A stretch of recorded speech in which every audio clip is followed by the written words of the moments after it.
السلام عليكم، أهلا بكم في قناتي المخصصة للحكايات. قبل ما نبدأ في حكاية اليوم كامل صلوا على النبي عليه أفضل الصلاة والسلام. وحكاية اليوم تقول: أنا نرجس، الأخت الوحيدة بين زوج خاوة ذراري توأم، وكنت أنا الكبيرة فيهم. وقت اللي زادوا كان في عمري 14 سنة، لظروف جد كانت ضدي حبست الدراسة في ذاك السن، لكن ماشي حبستها 100%، دوك تفهموا الأحداث بشوية. كنت متفوقة بزاف في دراستي ونحب قرايتي، وكانت عندي أحلام كبيرة كبيرة. ثاني دوك تفهموا واش هي أحلام اللي كانت عندي. حبست قرايتي باش نربي هذو خاوتي توام، وانا كنت في ذاك السن صغيرة، هزيت المسؤولية تاع خاوتي. نبدا لكم القصة ملي كان في عمري 5 سنين. في عمر 5 سنين ماما هربت وراحت. هربت حراقة. انا في ذاك السن ما كنتش عارفة بلي ماما هربت، كنت نسمع عليها بلي راحت تخدم. دايرة هذه الفكرة ونستنى فيها في اي يوم ولا في اي لحظة الباب يصوني علينا وماما تدخل علينا. بصح مع الوقت كي كبرت فهمت بلي ماما راحت حراقة وهربت مع واحد كانت تحبه. سمحت فيا ولا سمحت فينا وسمحت حتى في بابا.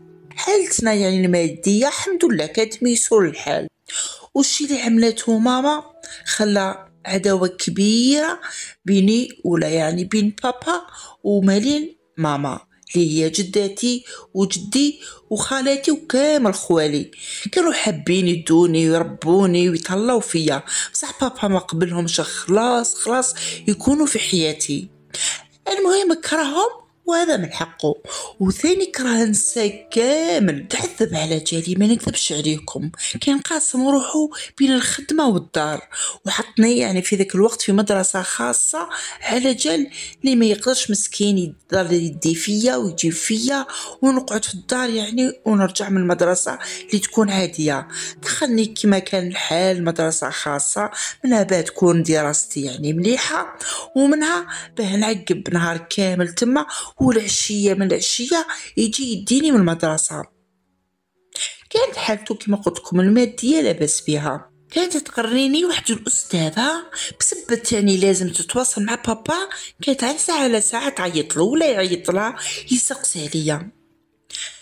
مثلا تقول له بنتك راهي ما شاء الله في الدراسة بصح دايما تايهة.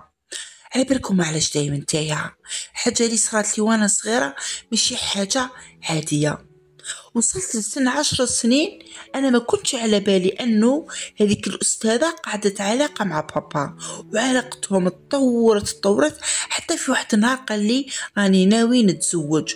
وخليتها لك مفاجأة، ما حبيتش نقول لك من الأول، خليتها لك مفاجأة، وهذه المفاجأة راهي راح تعجبك، والإنسانة اللي حنزوج بها تعرفيها. أنا ما نعرف كيفاش جا في بالي إنها ماما. رجعت برقوعينية وفرحت وبديت نضحك ضحك ماشي نورمال، ومعاه البكا. كي قال هو سميرة أنا دخلت خيوط في راسي. سميرة، أنا نعرف سميرة وحدة. قلت له بابا شكون سميرة؟ رد عليا اللي كانت تقريك. اللي كانت تقريني كانت اسمها سميرة. أنا ما فهمت والو، ما فهمت نزعف ولا نفرح، وكنت دايرة في بالي يجي نهار وترجع ماما لينا. كي كنت صغيرة فهموني، قلت لكم أنها رايحة تخدم في الخارج وترجع. كي راني نحكي لكم في حكايتي ذكا راه في عمري 28 سنة. بابا تزوج بطاطا سميرة وكانت حياتنا عادية، هي ظل في الخدمة وبابا في الخدمة وأنايا في القراية، ما نتلاقاوش غير من العشية لعشية. في ذاك السن نشفى اللي كانت حنينة عليا بزاف هي عماتي اللي كانت هذيك من بين عمات كامل اللي كانت حنينة عليا بزاف. عندها 3 أولاد وتحب هي البنات بزاف، ربي ما رزقهاش بالبنات. وثاني كانت تحس بالشفقة عليا، كانت تحبني بزاف، ودائما الويكاند وقت العطلات ومنا تديني عندها. أولادها كانوا كبار عليا. تديني عندها نعقب يعني جوني الشباب، تخرجني ناكل نشري، وكنت نشم فيها الريحة تاع ماما. سورتو طاطا سميرة كانت من جهتي ماشي حنينة، ما عطاتليش هذيك الحنانة تاع الأم ولا تهلات فيا، ولا كل شغل حسيت باللي راني خلاص كبرت على داك السن، ولا هذيك هي الطبع نتاعها ما يهمهاش فيا، وهذا من حقها.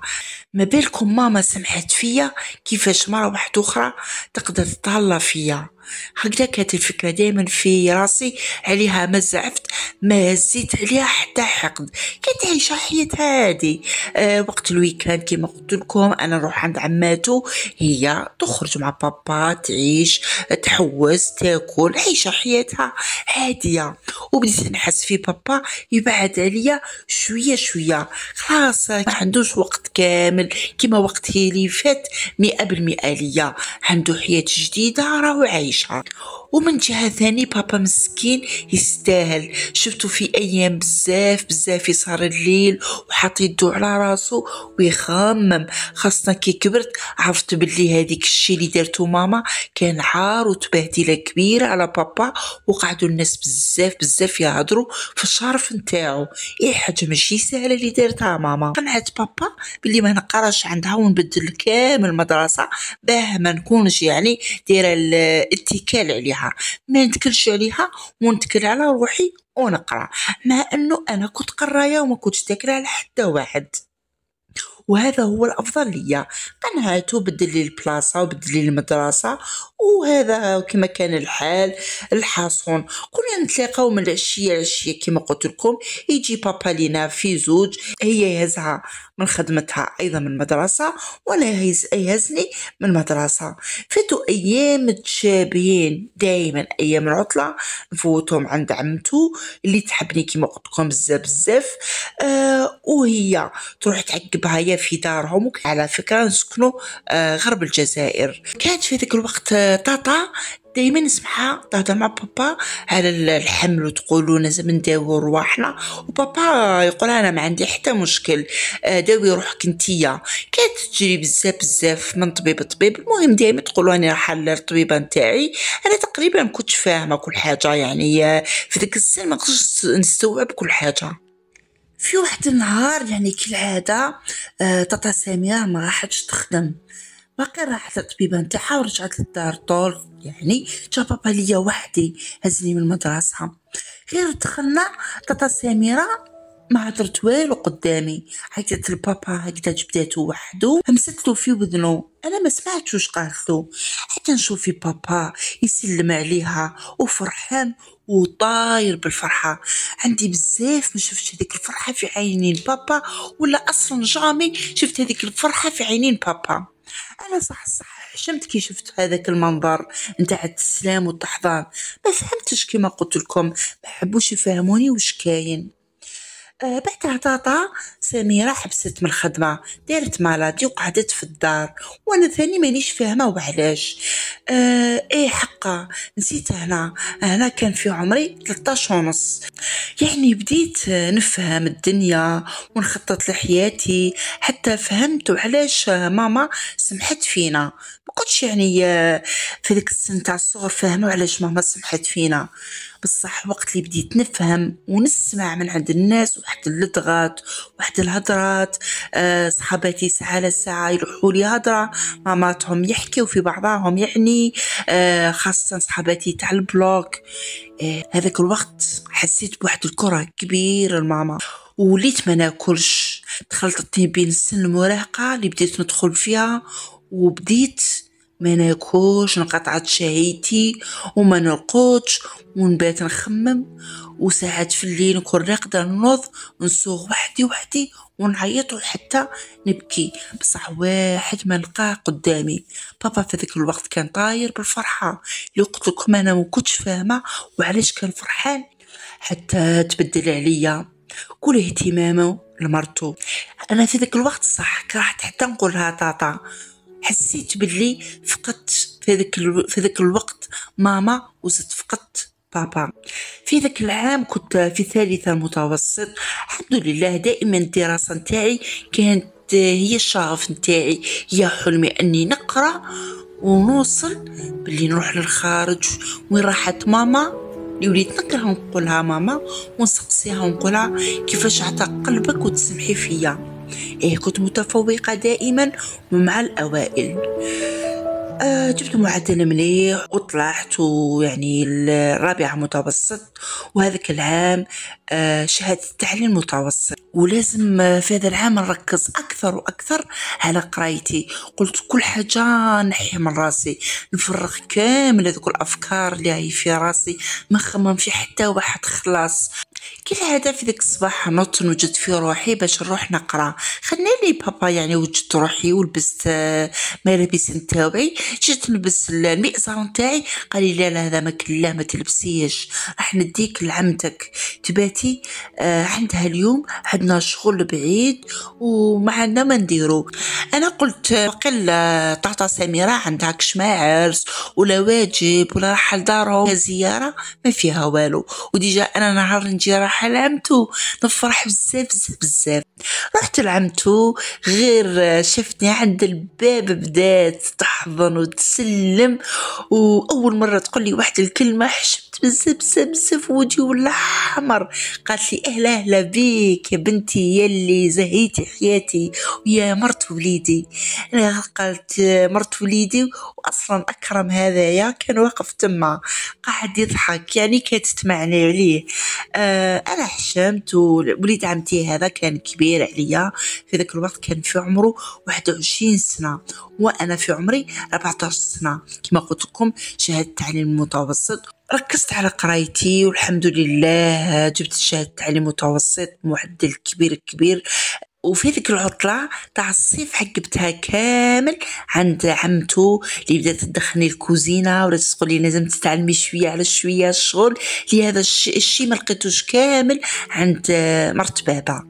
أول مرة نقول لكم كلمة مرت بابا، أنا ما حبيتش نستعمل هذه العبارة لأني كنت محتاجة للحنانة تاع الأم، ما حبيتش نشوفها كأنها مرت أب، لكن وليت نحس فيها في ذوك الأيام أنها تبقى زوجة أب برك. هذاك مكان.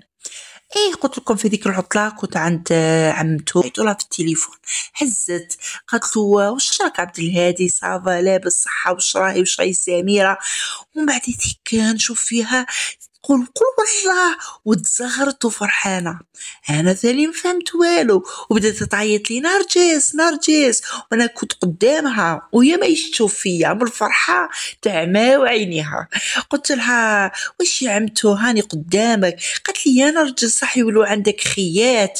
أنا كي قالت لي خيات عن بالي ماما رجعت، وكي رجعت ماما ما على باليش، عاودت الزواج، عاودت حياتها، جابت الأولاد.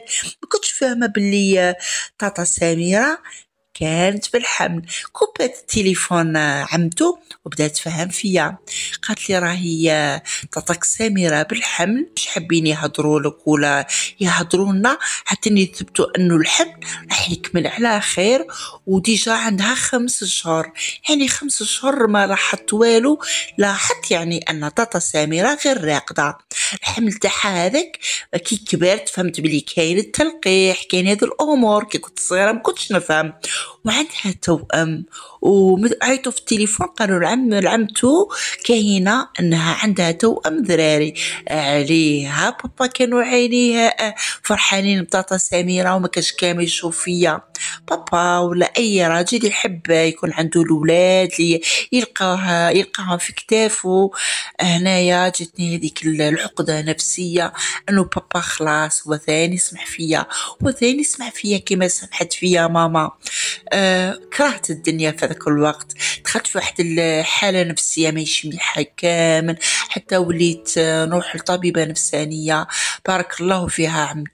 عمتو هي اللي كتديني وكتقول لي انا هي ماماك، انا هي باباك، انا هي كل حاجة، انا صاحبتك.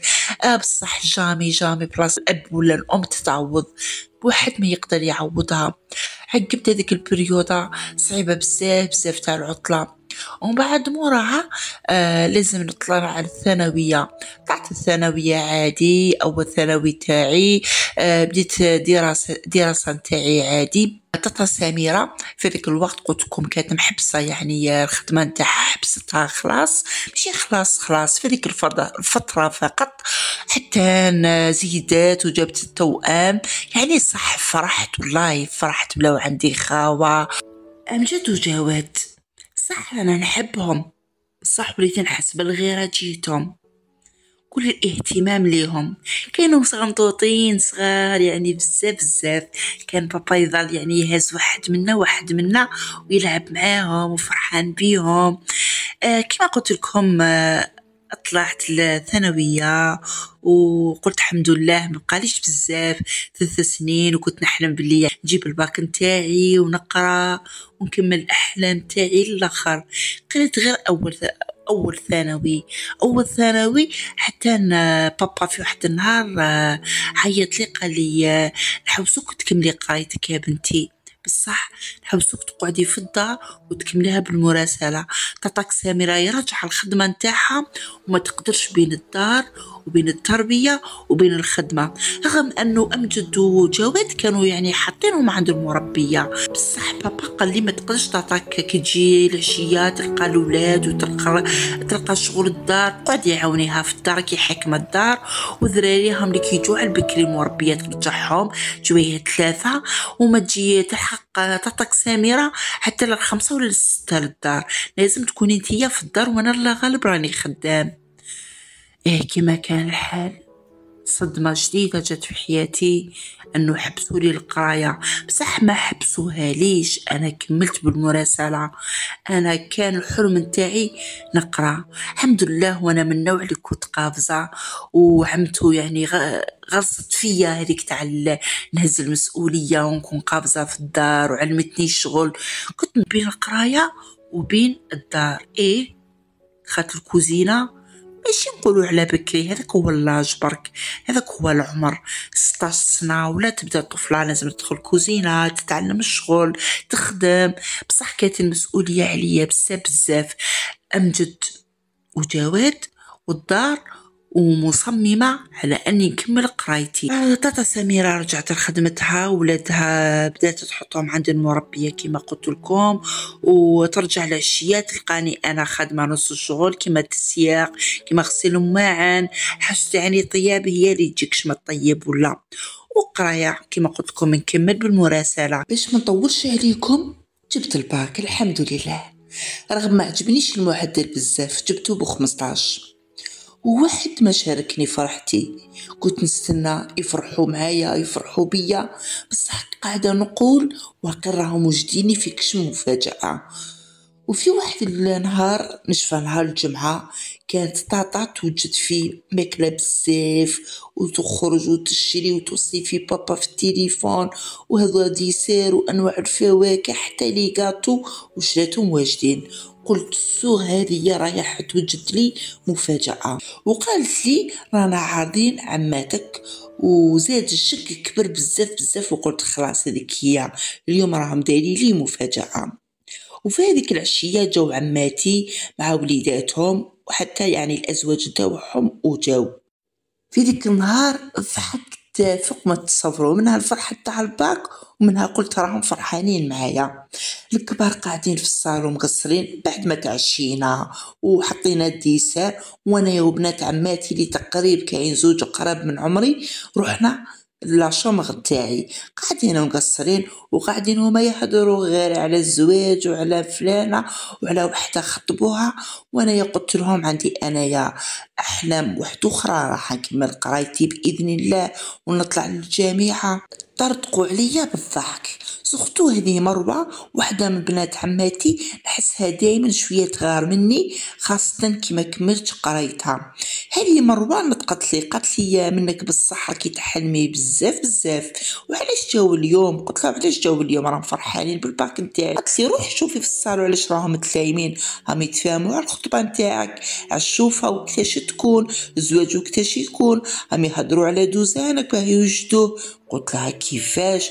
قالت لي خير راكي نتيا من الصغر كنتي مخطوبه لوليد عمتنا هذا اكرم، وعندنا خبر كامل وكانوا متفاهمين باباك مع عمتك بلي توصلي لعمر 18 سنه خلاص يعني تتزوجي. انا تشوكيت، نط من بلاصتي مخلوعه وجريت ورحت قدام باب الصالون، رحت وذني وقاعده نتصنت. سمعتهم ديجا يهضروا باللي السمانه الجايه يجوا ويديروا ويقطعوا الشرط ويوجدوا كل حاجه على بعضها فرد مره. هذاك هي يا ربي شهرين نروح عروسه عند عمتي. ما فهمت فيها والو حتى نلقى روحي في صدمت عليهم وبديت نعيط ونصوغ وقلت لهم كيفاش راكم تتفاهموا بلا ما تقولوا لي، وانا عم بالي هذه الفرحه تاع البركه راكم تلايمين ودرتوا هذا العشاء وكيفاش يعني يصرى هكذا وانا يا مازلت مكمله قرايتي. قالت لي عمتي، قالت لي يا بنتي خي على بالك بلي شحال نحبك وقلت لك بلي اكرم راح نديك ليه وتتزوجي وتكوني عروستي، مانيش نكذب عليك ولا كذبت عليك. قلت لها عمتو بصح على بالك احلامي كبار حابه نكمل قرايتي. قالت لي وصلتي يعني كملتي واش تحوسي خلاص دوكا طفله ما تسترها غير دارها، طفله ما تسترها غير يعني تكون في دار راجلها، وانا عمتك نحبك روحي ليا خمم تروحي لبراني. انا لانايا ما فهمت فيها والو، قاعده غير نبكي ونبكي ونبكي، قعدت نعيط حتى يعني عماتي ما عجبهمش الحال هزوا رواحهم وراحوا. دخلت في واحد الاكتئاب من ظهره وجديد. واش سمعت واش راح يصرى وقاعده نخمم للبعيد. انايا كان في راسي ماشي زواج، كان في راسي القرايه نكمل نوصل، يعني بين لحظه ولحظه دخلوني في واحد الدوامه، دخلت في واحد لابريسيون الله لا يشوفها في عبد. كانت عندي في مواقع التواصل الاجتماعي مجموعه تاع صديقات واصدقاء وما كنتش نهضر يعني بزاف في الانستغرام، لكن في ذيك الفتره تحتم عليا وحده اذا كانت دائما تبعث لي تقولي واش راكي صافا لاباس وخلاص ما نروحوش لبعيد. لقيت روحي نحكي لها كل حاجه ملي كنت صغيره حتى واش صرالي، قاعده نحكي لها على ماما، نحكي لها على بابا، نحكي لها على زواج بابا، على عمتو باللي كانت تحبني على جال مصلحتها ما بيهاش الحب العادي، على الاحلام التوعي، على ماما كيف هربت.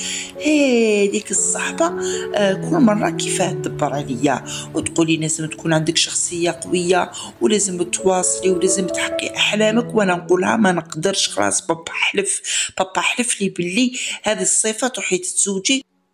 المهم انا في ذيك الفتره هذه الطفله كي تعرفت عليها كنت نستنى في وحده تدعمني باش كش ما ندير، يعني ما نكونش معكم غبيه ولا نقول لكم باللي كنت ما نعرفش صراحي، كنت نعرف صراحي، كنت حابه ندير حاجه. قاعده تدبر عليا وقالت لي عمتك حباتك على جال الصلاحه باه تزوجك بوليدها وتقعدي خديمه عندها. كانت تأثر فيا هذه طفلة اللي اسمها حسنة بواحد الطريقة كبيرة، كنت نحوس نسمع هذه الهضرة أصلا وتشجعني على كشما حاجة. بدات تشجع فيا وتقولي لازم تكملي الاحلام نتاوعك وتحوسي تقراي وتطلعي للخارج وتحوسي على ماماك وكذا وكذا وكذا. قلت لها عندك الحق، انا مكمله في قراري وحنكمل قرايتي ونكمل علاش راني نحوس. ديك السمانه كامل قعدت متواصله غير مع حسنه، ونوض ونروح للهاتف تاعي نهزو في الانستغرام مع حسنه مع حسنه مع حسنه غير حسنه. وحسنه كانت تسكن في الجزائر العاصمه وانا قلت لكم كنت من الغرب.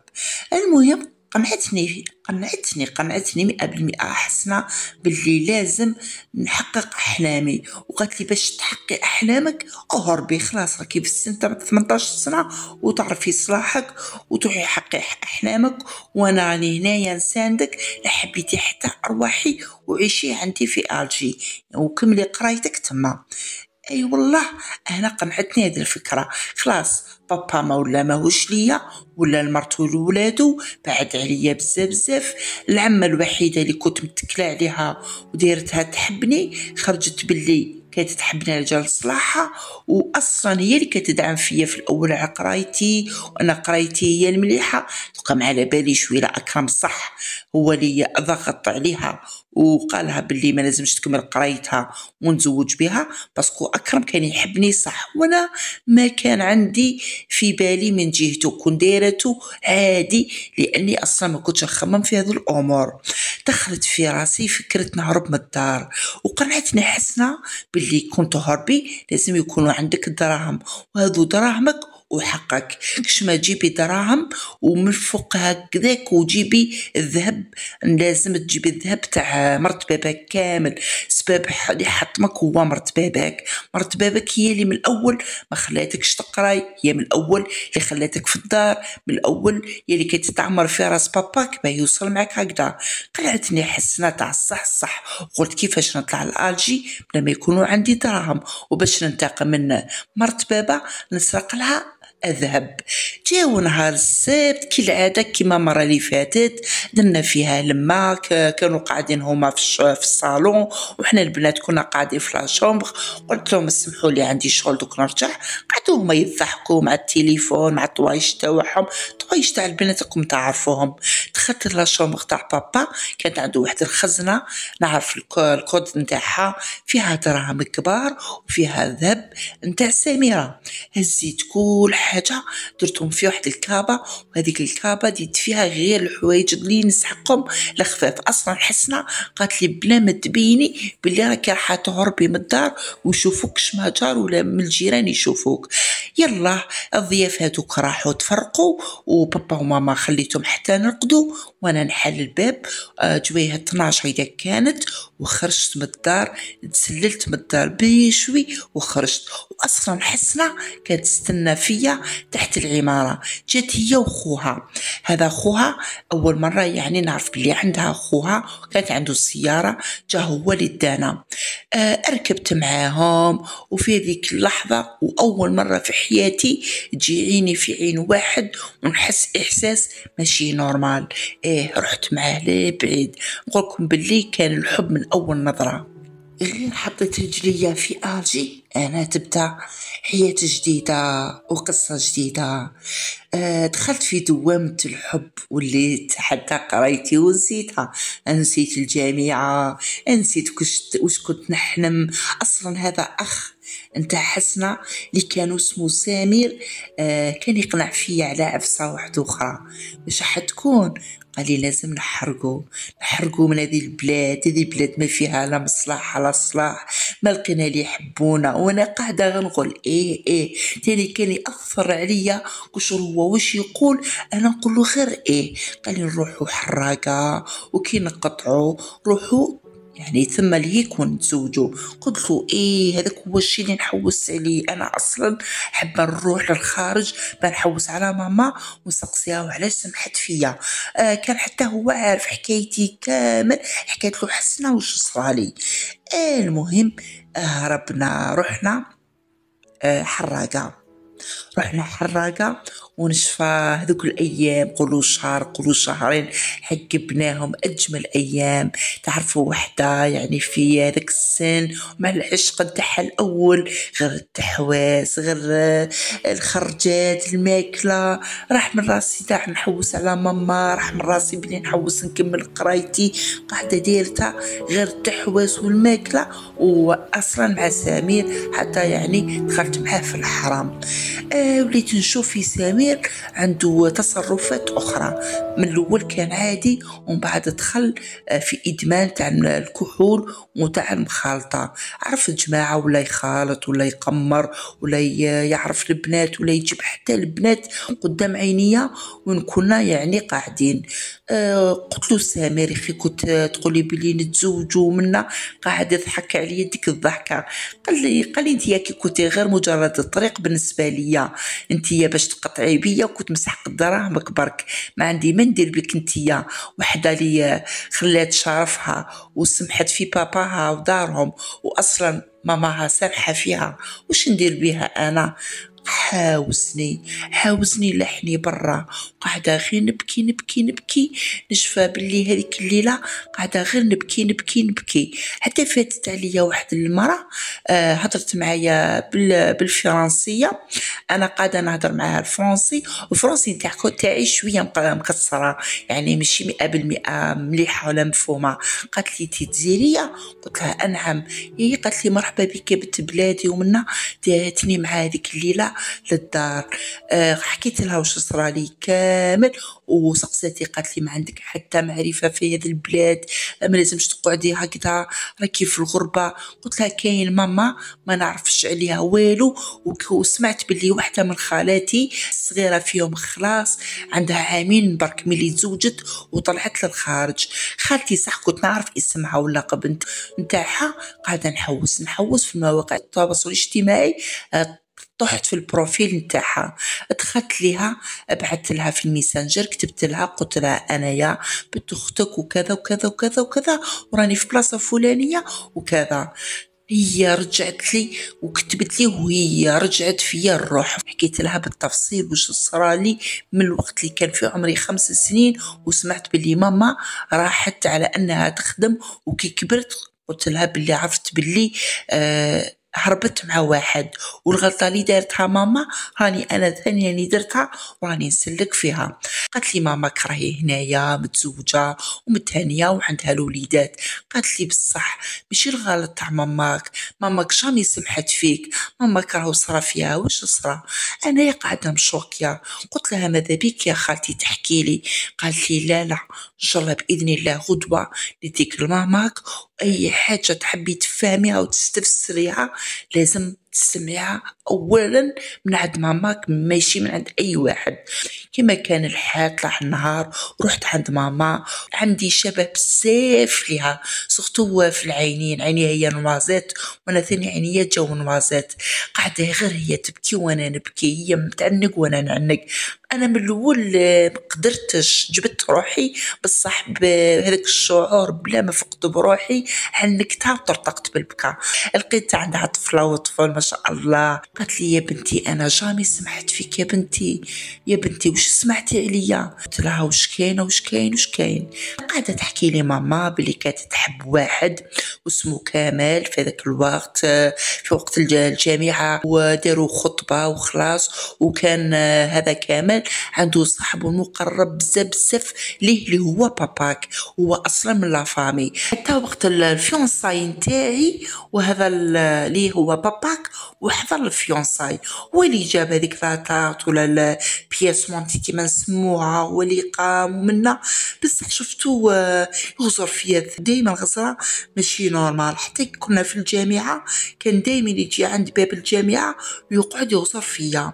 هذا باباك عرفت مع الوقت باللي كان يغار بزاف بزاف من كمال، وكان اي حاجه يديها كمال ولا يديرها كمال غير منه، من غير الغيره. كان هو اصلا تاني يحبني، كنت نقرا وقالها بلي راهو يستنى في كمال، وكمال هاو ماهوش مليح، خليته في بلاصه فلانيه لازم تروحي ليه. قالت لي انا بطريقه غير مباشره عادي ركبت معاه في السياره حتى نشوف السيد، قطع بيا طريق وراح مع طريق طويله طويله، وانا قاعده غير نحيط وراح تديني. قالها راح نديك لواحد البلاصه اللي بسبتها راح تكوني بالسيف عليك مرتي، وتجي تسلمي على رجليا وتحاوليني باه تتزوجي بيا.